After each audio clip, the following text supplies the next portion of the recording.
حضرت مبارک رحمۃ اللہ علیہ وہ اس مبارک رات کا لیلۃ القدر کا کس طرح اہتمام فرمایا کرتے تھے؟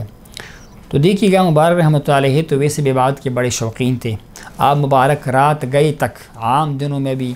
محافل کا اہتمام فرمایا کرتے تھے۔ اکثر گھر میں جاتے وقت سورہ ملک کی تلاوت سنی، پھر خود ہی سورہ سجدہ کی تلاوت آپ مبارک نے فرمائی، اور اس کے بعد آپ مبارک نے جو ہے وہ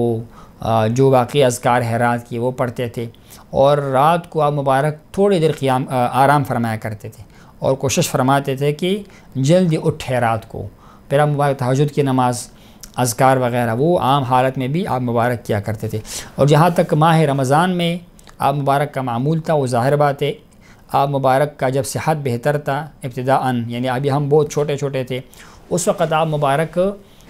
رمضان کے مہینے میں جو حافظ قرآن اللہ کے کلام کو سنایا کرتا تھا، 3 ختم کا اہتمام فرمایا کرتے، 3 مرتبہ قرآن پاک کا ختم ہوتا تھا۔ یعنی وہ پہلے 10 دنوں میں، پھر اس کے بعد بیچ کے 10 دنوں میں، پھر آخر کے 10 دنوں میں یا 7 دنوں میں 3 قرآن پاک کے ختم جو ہے وہ آپ مبارک سنا کرتے تھے۔ ایک قاری صاحب تھے، قاری عبد المجید کے نام سے، وہ سمنگان کے افغانستان کے تھے، وہ ابتداءً ختم جو ہے وہ سنایا کرتا تھا۔ اور اس کے بعد جو ہم نے جو دیکھا، ہمارے قاری صاحب جناب محمد حبیب جان صاحب، وہ ختم قرآن پاک پڑھایا کرتے تھے، تو اس وقت پھر 2 ختم ہوا کرتے تھے نا، آخر میں 2 ختم، پہلے 10 دنوں کا، اس کے بعد مختصر جو 10 آیتیں ہیں نا اس کے وہ تراویح پڑھایا کرتے تھے، اور پھر آخری 10 دنوں کا وہ کرتے تھے، اور 27 رمضان کو قرآن پاک کا جو ہے وہ ختم ہوتا تھا دوسری مرتبہ۔ تو آپ مبارک اس کا اہتمام بطور خاص فرماتے تھے۔ کثرت کے ساتھ آپ مبارک جو تھے وہ تلاوت قرآن پاک کرتے تھے، اور آپ مبارک کا عادت شریفہ تھا کہ ماہ رمضان میں بطور خاص تلاوت کے ساتھ ساتھ تفسیر کا مطالعہ کیا کرتے تھے، تفسیر مظہری شریف کا مطالعہ کرتے تھے، تفسیر روح المعانی، تفسیر روح البیان جو صوفیہ کا تفسیر ہے، اور تفسیر حسینی جو فارسی زبان کے اندر ہے، اور آپ مبارک اس کو بڑی کثرت کے ساتھ مطالعہ فرمایا کرتے تھے وہ۔ اور اس کے علاوہ مبارک نے باہر بھی نا اپنے جو خانقاہ کی اور مدرسے کی اور سالکین وغیرہ کے لیے، ان کے لیے اہتمام یہ فرمایا ہوا تھا کہ ایک عالم دین کی ذمہ داری ہوتی تھی جو قرآن پاک کا ترجمہ و تفسیر فرمایا کرتا تھا۔ ترجمہ و تفسیر کا اہتمام بطور خاص ہوتا، یا مکمل قرآن پاک کا، یا کم از کم 15 پاروں کا، کچھ پاروں کا۔ جناب مولانا صاحب حمید جان آپ مبارک نے بھی یہ جو ہے اہتمام فرمایا، اور آپ کے علاوہ باقی ہمارے چچا تھے جناب غلام الرحمن چاچا، باقی علماء کرام کافی سارے ہیں، سب کے نام لینا مشکل ہے، تو وہ اس مبارک مہینے میں دن کے وقت یہ ترجمہ اور تفسیر کا اہتمام فرمایا مبارک صاحب کی نگرانی میں، اور آپ مبارک خود اس ترجمے کو سنا کرتے تھے، اس کو نوٹ کرتے تھے۔ کوئی مسئلہ ہوتا تھا آپ مبارک فوراً لکھ کے نا کسی بچے کو بھیج کے اصلاح فرمایا کرتے تھے، یا کوئی پیغام دیا کرتے تھے۔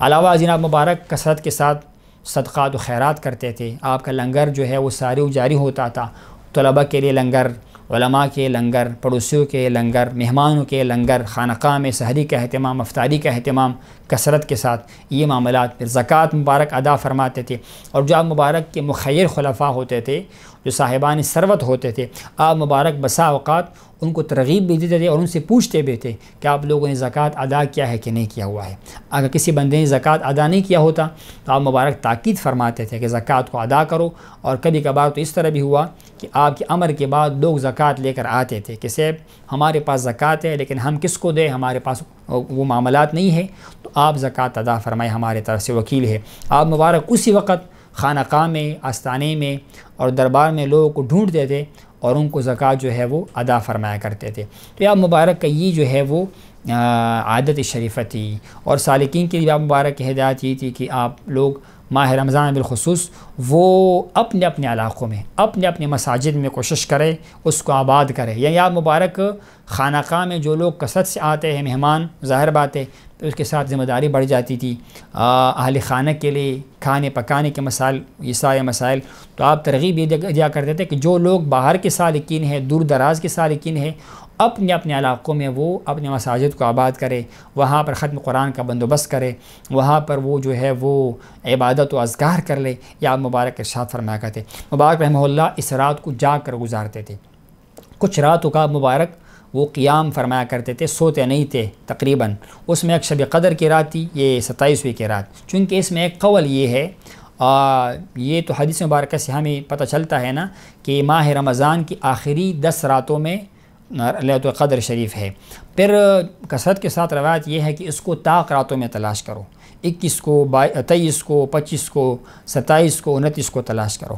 لیکن ایک روایت اس میں یہ ہے، کچھ صحابہ کرام کی طرف منسوب ہے، اور امت کی زیادہ اسلاف کی رائے یہ ہے کہ جو ہم نے تجربہ کیا ہے اور جو ہمارا نظریہ ہے وہ یہ ہے کہ اس رات کو اللہ تعالیٰ نے جو فیوزات ہمیں نظر آئی ہے وہ 27 رمضان کی رات کو نظر آئی ہے، 27 کے جو رات ہے نا اس کو ہمیں نظر آئی ہے۔ تو اسی لیے آپ مبارک اس رات کا اہتمام اس طرح فرماتے تھے کہ ختم قرآن اسی رات کو رکھتے تھے، اسی رات پر محفل ذکر ہوتی تھی، یعنی خود سے لوگ آتے تھے، کسی کو بلاتے نہیں تھے، لوگ خود سالکین عاشقین شائقین شوق سے آتے تھے، محفل ذکر ہوتی تھی، اس میں بیانات ہوتے تھے، اور سالکین کو لنگر وغیرہ کے بعد پھر وہ جو باقی اس کی ضیافت ہے چائے کے شکل میں قہوے کے شکل میں وہ معاملات، پھر سحری کا اہتمام بھی ہوتا تھا، اور آپ مبارک رات جا کر گزارتے تھے، بس وضو کی خاطر گھر تشریف لے جاتے تھے، وضو وغیرہ فرمایا، تھوڑی دیر کرسی پہ آرام کیا، بیٹھے، واپس آپ مبارک باہر تشریف لے آئی۔ تو یہ آپ مبارک کا یہ معمول تھا، اور آپ نے پابند بھی کیا تھا کہ مسجد کے اندر لوگ اعتکاف میں بیٹھے، تو کبھی ہم دیکھتے تھے 20 بندے اعتکاف میں بیٹھے ہیں، 30 بیٹھے ہیں، وہاں پر معاملات بھی اتنے اچھے نہیں تھے، علاقہ بھی دور دراز تھا، لیکن آپ مبارک کی محبت اور سنگت میں سالکین مختلف علاقوں سے، پنجاب سے اور صوبہ سرحد کی اور باہر کے لوگ وہ بھی آ کر اعتکاف میں بیٹھتے تھے، اور اللہ تعالیٰ کی ذکر میں، اللہ تعالیٰ کی عبادت میں ان راتوں کا قیام فرمایا کرتے تھے۔ اللہ تعالیٰ آپ مبارک کے درجات بلند فرمائے، اور ہمیں آپ مبارک کی تعلیمات اور آپ مبارک کی سیرت کو اپنانے کی توفیق نصیب فرمائے۔